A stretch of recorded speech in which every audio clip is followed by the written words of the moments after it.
بسم اللہ الرحمن الرحیم۔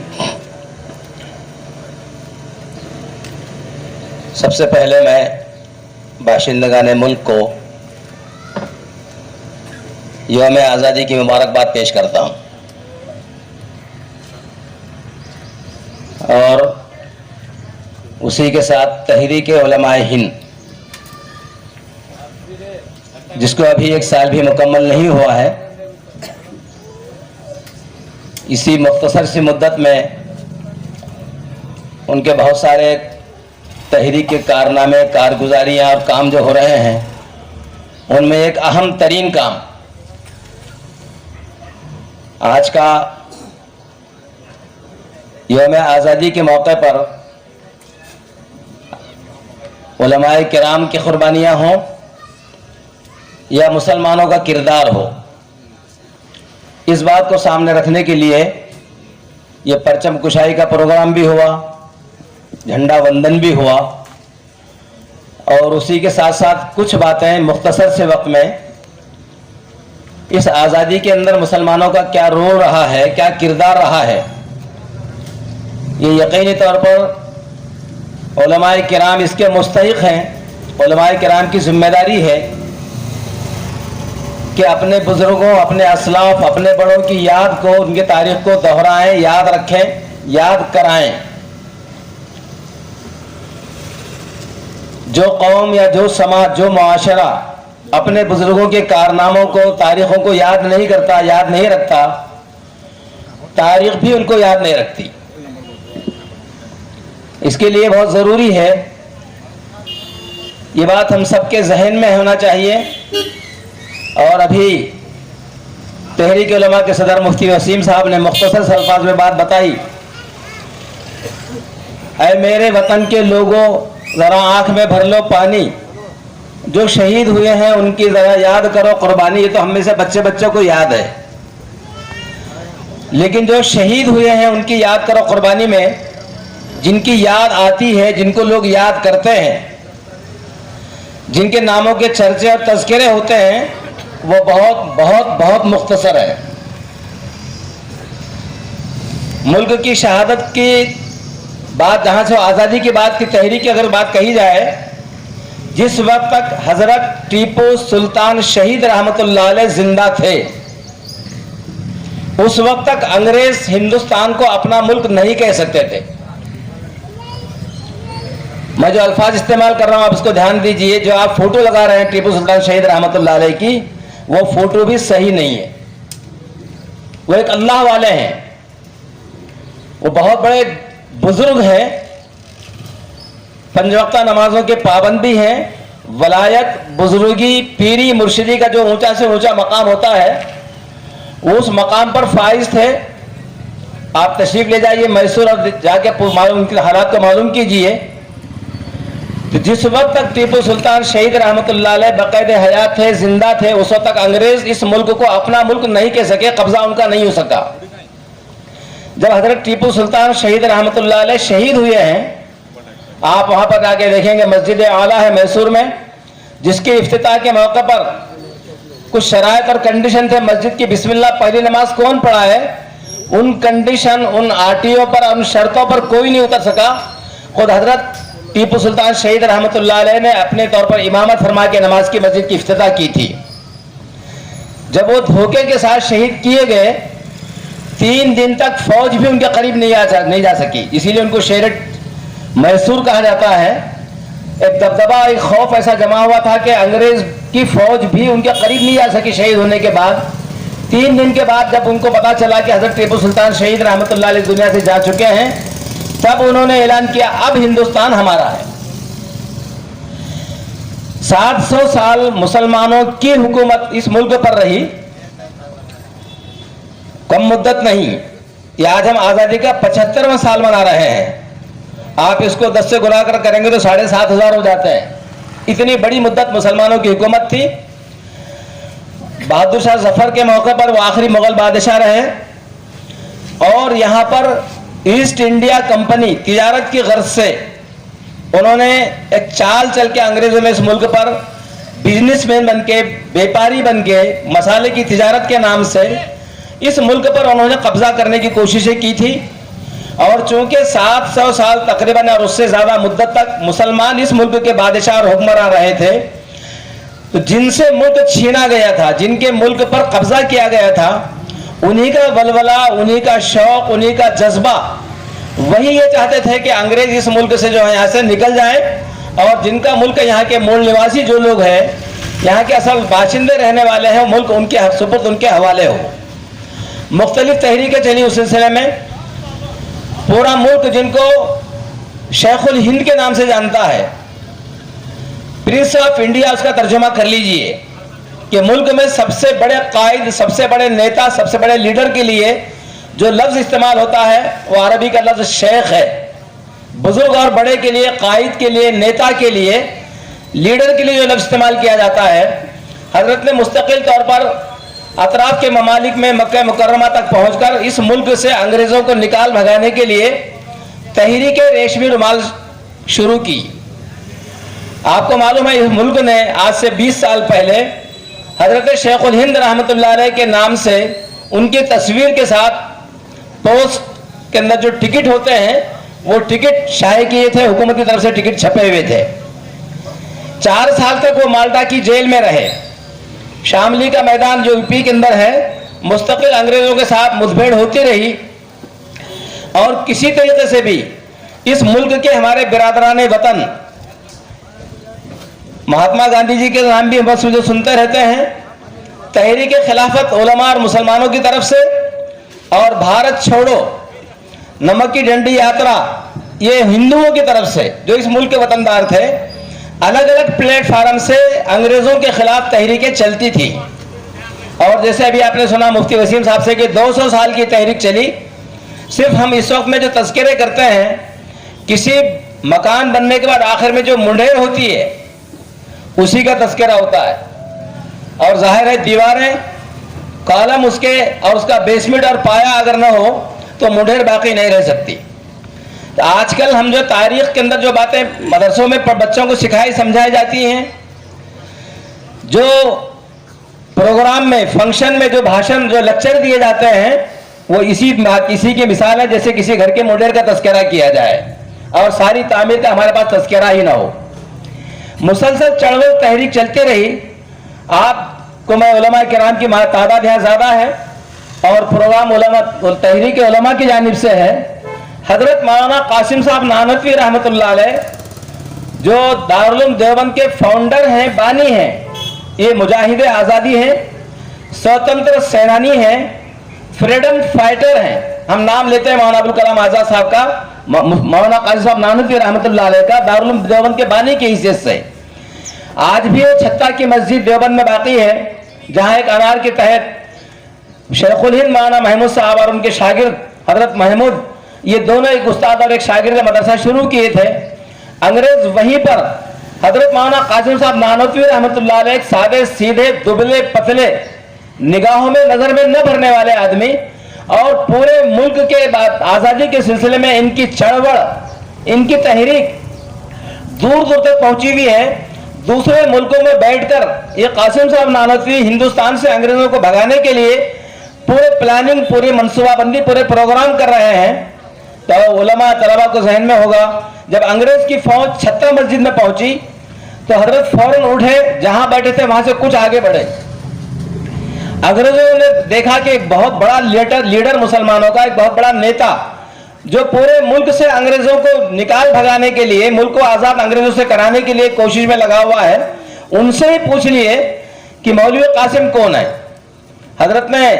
اپنے ہوشیاری سے جواب دیا، جہاں بیٹھے ہوئے تھے 3-4 فٹ آگے بیٹھے، بولے ابھی یہاں تھے۔ وہ انگریز بھاگ گئے نکل کے ڈھونڈنے کے لیے، ابھی یہاں تھے تو کوئی باہر چلے گئے ہوں گے۔ وہ خود مولانا قاسم صاحب ہی تھے، اور 3 دن تک صرف وہ روپوش رہے، اور یہ فرمایا کہ حضور اکرم صلی اللہ علیہ وسلم نے 3 دن تک غار کے اندر اپنے آپ کو بند رکھے تھے۔ اس سنت کے ادا کرنے کے لیے میں 3 دن ہی اندر میں انگریزوں کی نظروں سے اوجھل رہا، پوشیدہ رہا، بعد میں پھر میدان کے اندر عمل میں آ گئے۔ حضرت مولانا سید حسین احمد صاحب مدنی رحمۃ اللہ علیہ جمعیت علماء کے صدر ہیں، آج انہی کے بیٹے اور پوترے جمعیت کے باغ ڈور یا لگام سنبھال رہے ہیں، مولانا سید ارشد صاحب مدنی ان کے بیٹے ہیں۔